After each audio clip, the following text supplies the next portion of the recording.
Hey y'all, we jumping right in. I'm just starting by showing you all the products that I use. This is concealer, and I always use concealer that's closest to my skin tone. This is a wax stick by Elf. You'll see how I use that later on.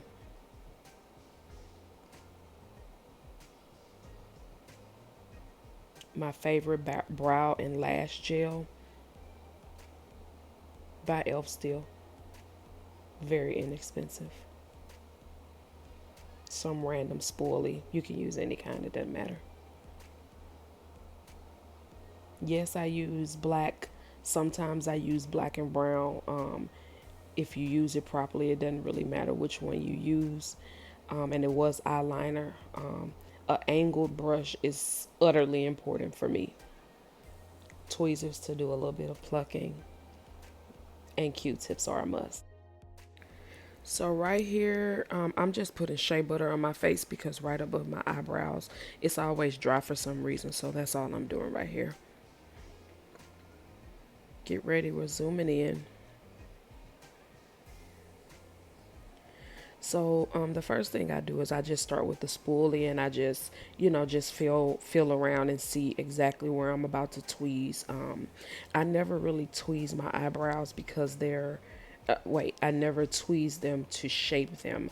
I tweeze them just to get, those stray hairs out of the way. My eyebrows are naturally thin and they have a bunch of sparse areas in them. So I don't even go into my eyebrows and start trying to shape them. I just leave the filling in and all that to do the shape and the concealer, as you'll see soon. But yeah, I just tweeze to get some type of form, not shape.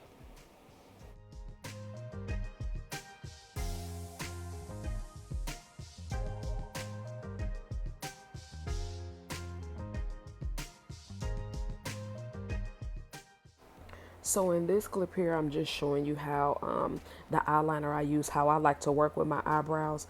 It, when you twist it, it comes up, the product comes up a little more. I use a paper towel to keep the tip of my eyeliner, eyebrow pencil, whatever you want to call it, sharp at all times, because I can't stand when it goes dull on me. Here I'm just showing you how I use the wax stick, and I essentially just put a thin layer of it on just to get my hairs tamed and push them all in the same way. And then I go right behind it with the spoolie, just to do the same thing again, get them in the right spot so that I can see better when I'm filling in with the pencil.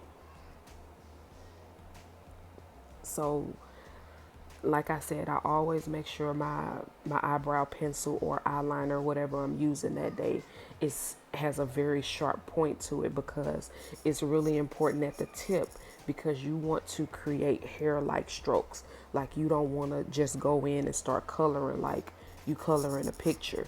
You want to create strokes to, so that it resembles hair, not coloring in, even though we're filling in our brows.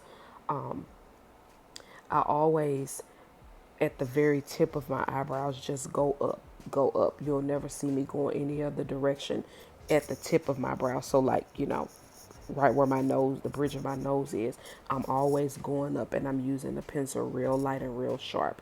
So you can see here, how the pencil, even though some may think that's, minor, I don't like it when it's that dull. So I go back in with the paper towel and sharpen it right back up. So this part right here, I want to give you all an important tip, because this is one of the other reasons why I like to always use my brow pencil when it's at a sharp point. Because when I'm having a real lazy day, I don't even have to necessarily use concealer, because I'm real meticulous about this part, and I'm not just, filling in random spots.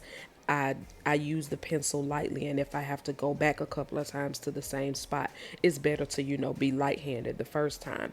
But if you're careful with the eyelining part, you don't even have to use concealer. It's not necessary, I should say. But most days I do go back through with concealer.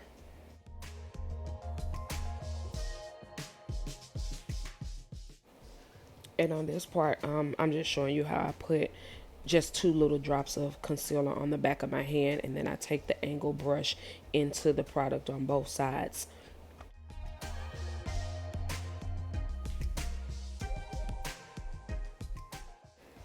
So the same thing is going to apply here, just like how I use a soft hand with the eyebrow pencil. I use a very soft hand with the concealer.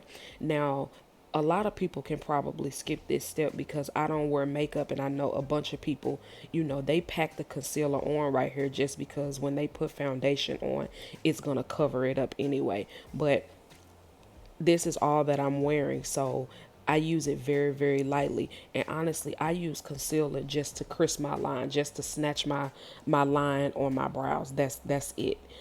Because as you see in a second, I'm gonna go in with a Q-tip and remove as much concealer as I can. But this part is equally as important as the previous ones because it's not that much cleanup. Like if you do the lining with the pencil right, you really just need to go in, like I said, and just crisp your line. That's it.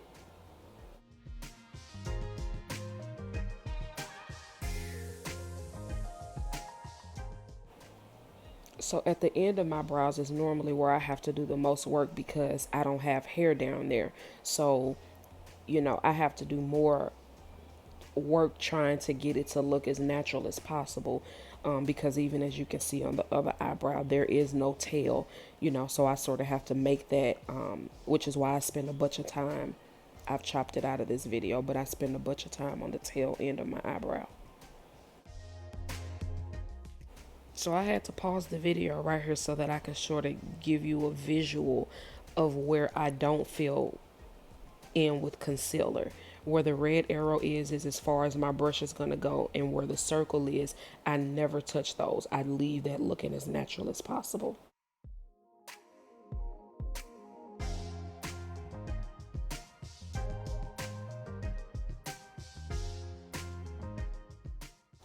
So here we go with the Q-tips. Like I stated before, I literally try to get as close as I can to taking all of it off because all I wanted to do was snatch the line on my eyebrows at the bottom, and then at a portion of the top. So for both eyebrows, I probably use four Q-tips, two on each, because I don't want to smear the product. So I sort of glide the Q-tip across and then I turn it, and after that I don't use it that side anymore. So probably two Q-tips per eyebrow.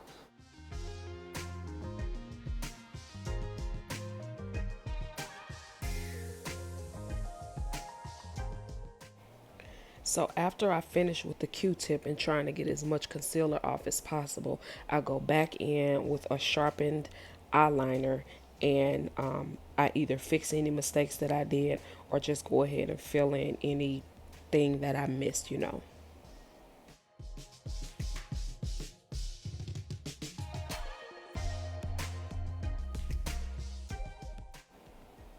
This is one of my favorite parts. I love doing the brow gel at the end. It just, on top of your eyebrows just being snatched, it just like seals the deal. They just look so good. Boom.